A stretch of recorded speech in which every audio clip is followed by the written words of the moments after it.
Retro now. Hello there. This is James Arnold Taylor, the voice of Obi-Wan Kenobi, and you're listening to Dennis and Jay on Podcast Stardust. Their behavior is continuously unexpected. So uncivilized.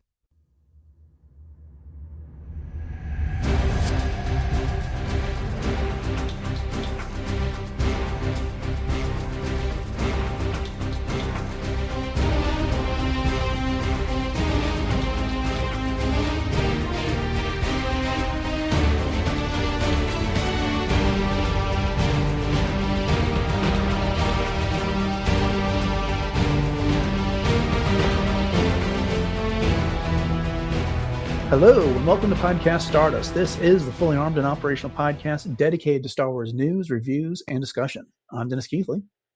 And I'm Jay Krebs. And we are closing out another week with a look at some recent Star Wars news and some news that's adjacent to Star Wars. Before we get into that, Jay, I want to remind everybody where we can be found on social media. Absolutely, Dennis. We are on Facebook and Instagram at Podcast Stardust. All right, it is aligned. The signal's boosted to maximum output. The shield is down. We are now broadcasting to the galaxy. So this is a relatively quiet week for Star Wars news, but we got some things that are adjacent and aligned, and I think that'll give us an opportunity to have some interesting discussion here. But up first, we were just talking about the new Marvel Star Wars crossover. It's being written by Kevin Smith, which is called Hope Assembles. And we know that's coming in January, and it's going to feature the Star Wars characters coming over into the Earth of the 616 universe and interacting with many of our Marvel heroes. And Kevin Smith has been on a couple podcasts lately, the Fat Man and Beyond and Jay and Silent Bob podcast, to be more specific, where he's had an opportunity to talk about this a little bit. Of course, he's under non-disclosure agreement, so there's only so much he can say. But what he did say was kind of interesting. He mentioned that he decided to limit the cast of characters he was going to use from Star Wars to those that appeared in A New Hope, basically to try and just kind of keep it from getting out of hand. I think that's probably a good idea, and I think that makes all the sample covers that we were given online with these news make much more sense, because it really was Luke, Leia, Han, and others in their A New Hope year and appearances.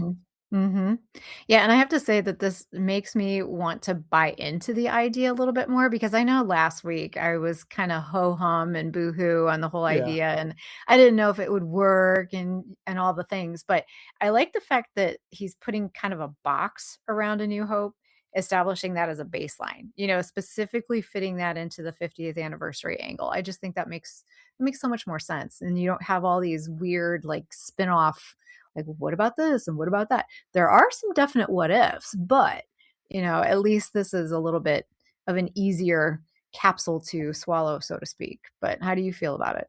Oh, I think it's interesting, and it kind of helps think about what this might be. Luke Skywalker is in no way a Jedi at this point. He has a lightsaber, but Obi-Wan Kenobi, we know which Obi-Wan we're going to get in this situation. Leia is the Leia that was standing up to Darth Vader from A New Hope, and Han is the guy who's trying to tell the galaxy that he doesn't care about anything but himself. He's in it for the reward, type of a character. And that, I think, could be really interesting, dealing with a number of Marvel heroes out there. So, but that's not all he had to say about this. He said that there was a number of limitations that were put in place and a lot of interesting conversations that have come up, such as, what can a lightsaber cut through? Does it cut through adamantium? Does it cut through Captain America's shield? How about Wolverine's claws? The Hulk's arm were a few of the things that he threw out there. This brought to mind, I think, I can't remember if it was Instagram or Facebook or Twitter or whatever it was, where someone had mentioned, whether a lightsaber could cut through vibranium, which is what Captain America's shield is made out of. And Mark Hamill and Chris Evans kind of got into back and forth about this, that, Mark Hamill's saying, a lightsaber could totally carve up Captain America's shield. And then Chris Evans says, well, now that's just crazy, because now I have vibranium throwing stars. So it's, I don't know if anyone else made that connection, but I just thought that was a little funny that came out of that. And so beyond that, Kevin Smith teased that Greedo's going to have a larger role in all of this, which is an interesting choice. And there will be some sort of a confrontation between Princess Leia and Iron Man. I am so here for that one. Let me just tell you that, I mean, can you just see that Tony Stark and Leia? She's just got another scruffy nerf herder to deal with. Exactly. Yeah, that was my thought too, is that where Iron Man is a bit more about being a hero and the public good overall from most iterations that we know him, I could still see his snarkiness and his ability to throw around his billions rubbing her the wrong way. So for sure. Just a fun idea. Yeah, and Leia can take it. Definitely. Yeah. She'll give it right back to him. So yeah, I know it's something that we talked about it, and and I still don't expect this to count by any stretch of the imagination for continuity's sake for either one of these franchises. Sure. It has made me slightly more intrigued for this series when it comes out next year. Next year, yeah. Yep. All right. So we don't normally cover a lot of product release in our regular news episodes, but this just came out and was announced, and it doesn't necessarily fit in the World Between Worlds either. So I wanted to talk about it because everyone knows about my interest with Star Wars Lego. But they are going to release their longest set ever, what just happens to be the Super Star Destroyer, or more specifically, Darth Vader's Executor. And this set will be arriving in October. It's going to cost $800. The assembled model will be over 4 feet long. It'll contain over 6,000 pieces. It'll feature a minifigure collection of Darth Vader and the bounty hunters, plus a little backdrop that you can build that has a replica of that bridge scene where he hires them and tells them to retrieve the Han Solo and the Millennium Falcon. And for those of you that are Lego insiders, if you buy it from October 1st to the 7th, you get a free set, which is Darth Vader's lightsaber. This is kind of a new thing that they've been doing lately, where certain promotional periods, you buy a certain amount of Lego, you get this free lightsaber set. And I have the Darksaber that my wife got for me when that came from, I believe, May the 4th. Haven't put it together yet, but it's there. So anyway, what'd you make of this, Jay? Wow, this isn't just a Lego set. This is a piece of furniture. Yeah. I mean, especially with them talking about it's 4 feet long. Wow, that is incredible. I did see recently there was a collector that had the Millennium Falcon put together, and we often talk about, like, where would you put this thing? How would you display this? What would you do with it? So I thought to myself, wow, you really could treat this as a piece of furniture. What he did was he had a specially made, I don't know if it was like a clear acrylic type thing or if it was made out of glass, but it was essentially a round table with metal skeleton to it, so you could see, obviously from all sides, and then the top was removable. So he took the top off to show how he cleans his Falcon, and he was, feather dusting it and doing all of these different types of things. So I could see this as a coffee table. That would be fantastic, right? I mean, because what else would you do with it? Other than that, unless you had like a huge fan cave kind of thing. Yeah, I don't have a place for this in my house. I don't have a place for all the Lego sets that I have now, but that doesn't stop me from getting them and enjoying them and putting them together. But this is just enormous. And if you're going to do it, you want some place that you can store it and display it safely.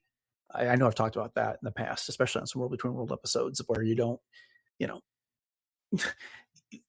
to go through all the trouble of assembling these things. With 6,000 pieces, that for me is going to be most of a 3-day project. At least if I were to do that, only to have it someplace where pieces are going to fall off or you're going to get like knocked off from just all kinds of casual things that you don't even think of.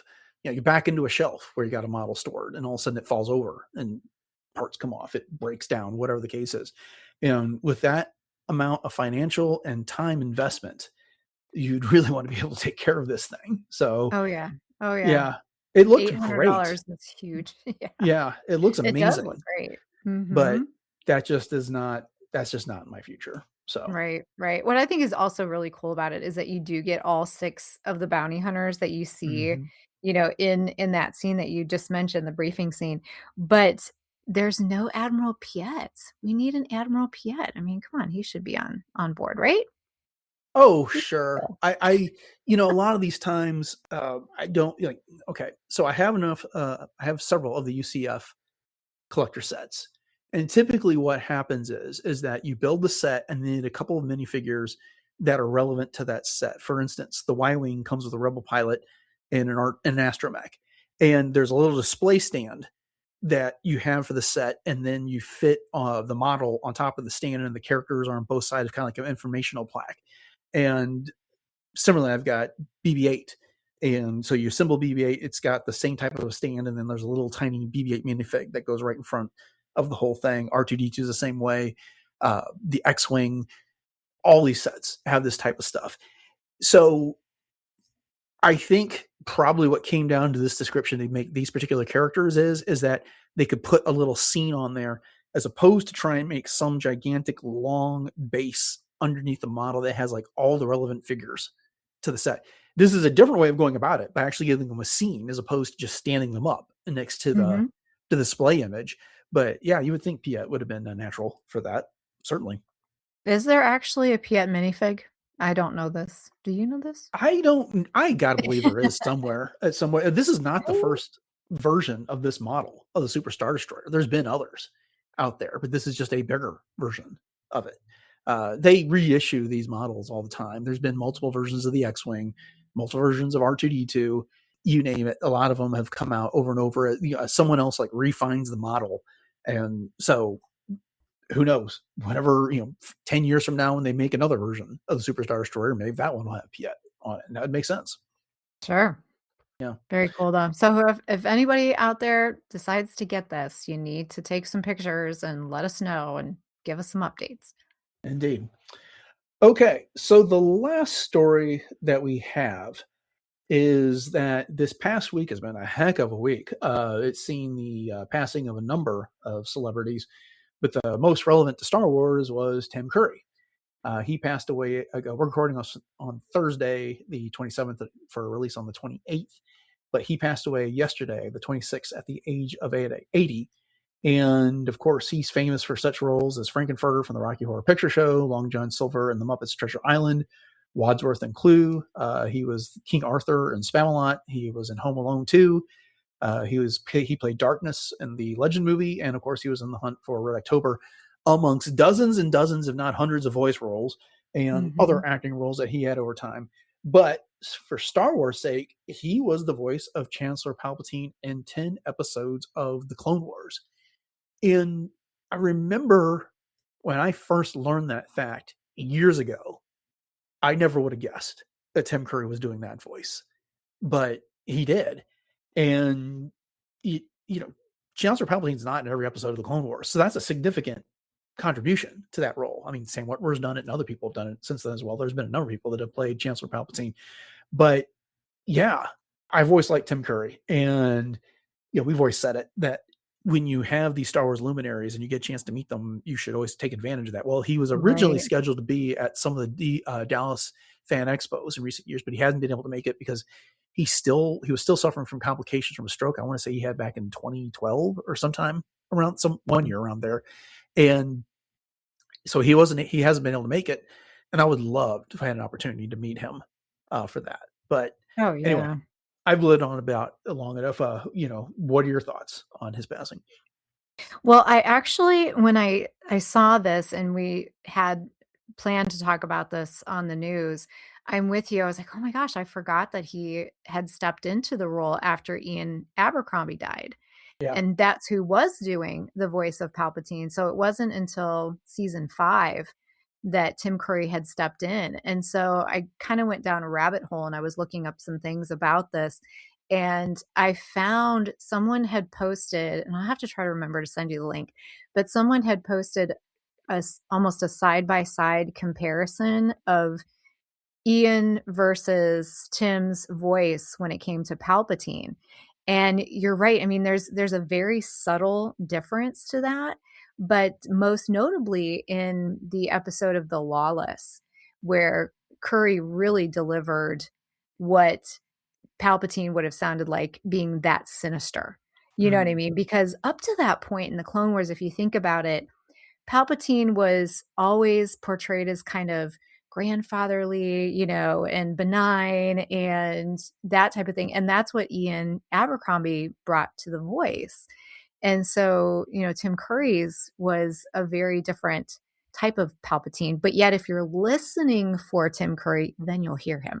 So, now that I'm kind of training myself to do that, and it was just really interesting to see how that comparison had taken place. So we were very gifted to have Tim Curry as Palpatine for sure.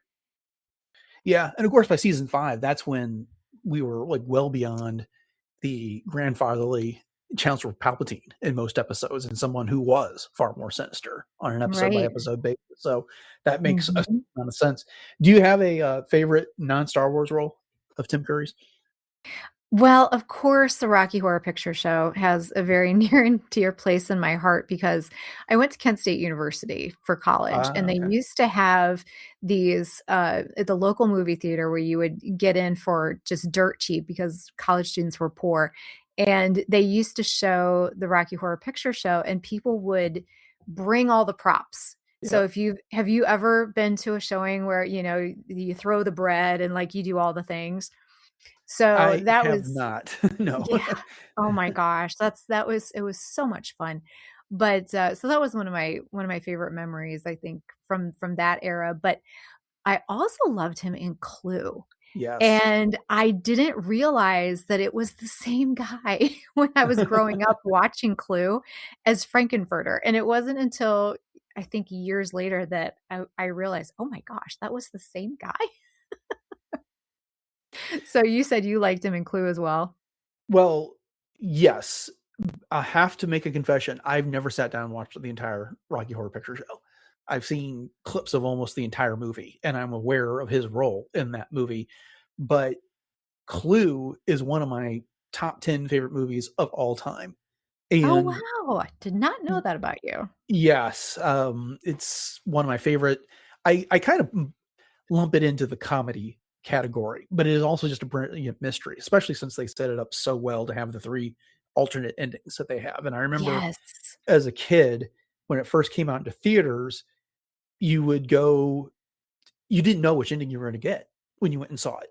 And then there had different theaters that would start advertising that they had ending A, B, or C. And after like a couple weeks, and I remember going to see it in different theaters to see the alternate endings for the movie. And I'm not going to spoil who did it or anything like that, but he's Wadsworth, who was the butler and is kind of the de facto leader of everyone trying to figure out who killed who in what room with what weapon, that type of thing. It's based off the board game. And I remember as a kid also this was like the first time I had a thought of like, wow, they're really taking some IP and really trying to make something of it, because I played the Clue board game in school all the time. Like if you had a rainy day where you couldn't go outside for recess, that'd be like one of the board games that was made available for everyone to play during recess or whatever, or lunches and things like that. But going to see it, I loved it. And then as I've gotten older, I've only appreciated it more and more for different reasons over the years. And I thought his role was just, he was so fantastic as Wadsworth. Oh yeah. And absolutely. And yeah, I also am huge on his performance as King Arthur in Spamalot. Of course, that was on Broadway. I never went to Broadway and saw him do it. But when I heard about it, I went and I bought the cast recording that they did with, and they released on CD.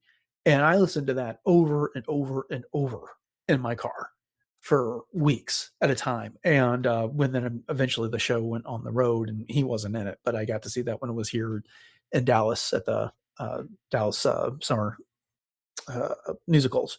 But he's highly underrated, I think, in many regards. And that when I was prowling around on his IMDb page and I just saw like all these voice roles and things that I had no idea he had ever appeared in, I was just like, wow.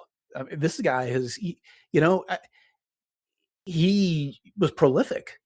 In some ways, it's like Alan Tudyk or some of these other people who just do like these countless numbers of voice roles. And a lot of times it's like, wow, I just, a lot of things I had never seen, but there's a number of things I was seeing. Like, I don't remember him doing that voice.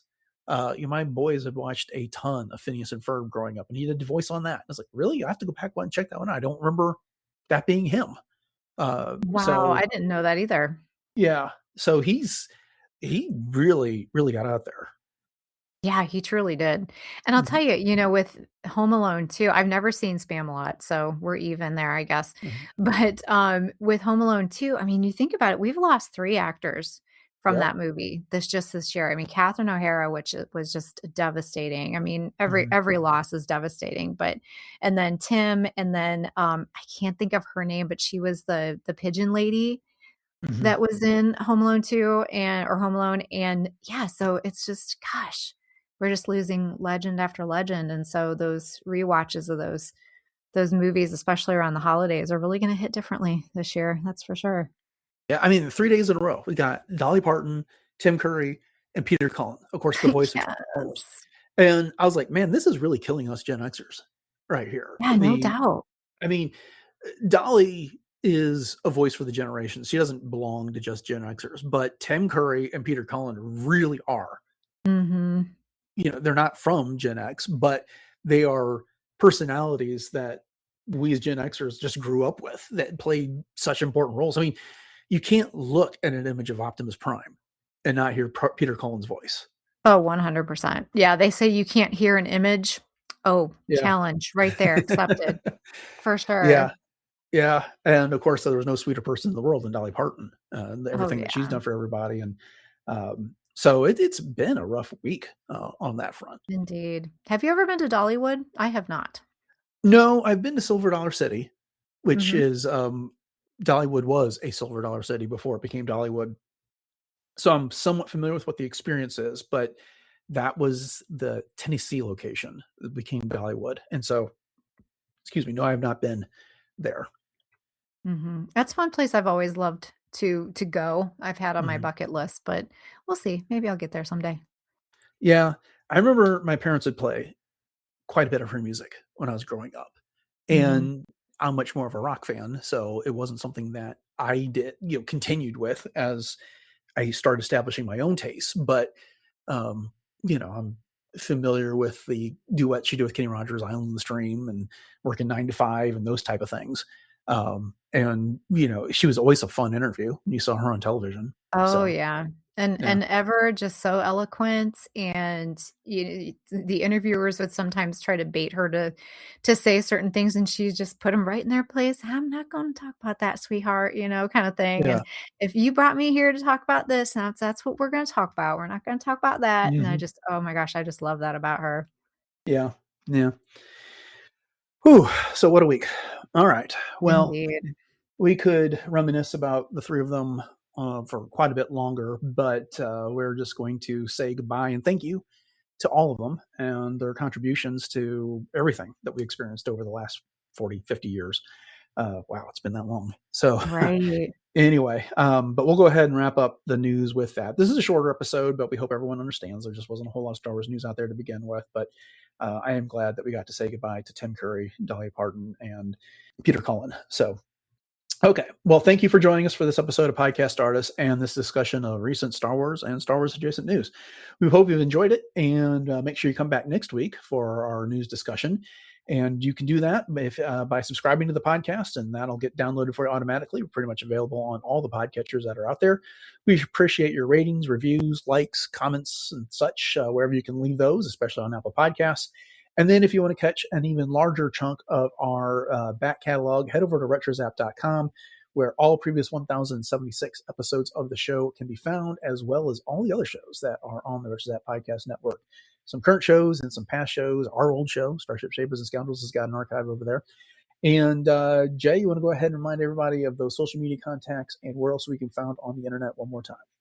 Absolutely, Dennis. So we are most conveniently found on Instagram and Facebook at Podcast Stardust. And you can always hit us up on our Pinterest boards where we have tons of ideas for everything Star Wars. And don't forget to subscribe to our YouTube outlets as well. So we have the traditional YouTube as well as YouTube Music, where you can like, subscribe, share that out to your friends.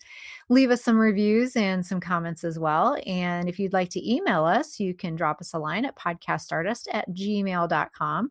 And we're still looking for listener questions. So please send those our way. And if you need a closet refresh or you just want some new Podcast Artist merch, we do have a TeePublic store. The link for that is in our show notes. And you can pick from one of 7 different show logo designs with all kinds of fun things, from apparel to some coffee mugs and lots of other fun stuff as well. All right. Upcoming on the show on Monday, we're getting back into The Ninth Jedi with a discussion of Episode 4. And then on Wednesday, it is the next installment in our Darth Bane book club. We're going to be looking at chapters 20 and 21 from Path of Destruction. So until we are back, thanks for listening to episode 1077 of Podcast Stardust, everyone. Have a great weekend. And until next time, may the Force be with you.